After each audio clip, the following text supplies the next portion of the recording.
This is the second international airline that comes to Mogadishu. The first is Turkish Airline.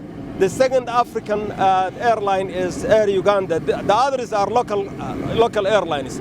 This is a very good day for Mogadishu, and it's a very good day for the Mogadishu travelers.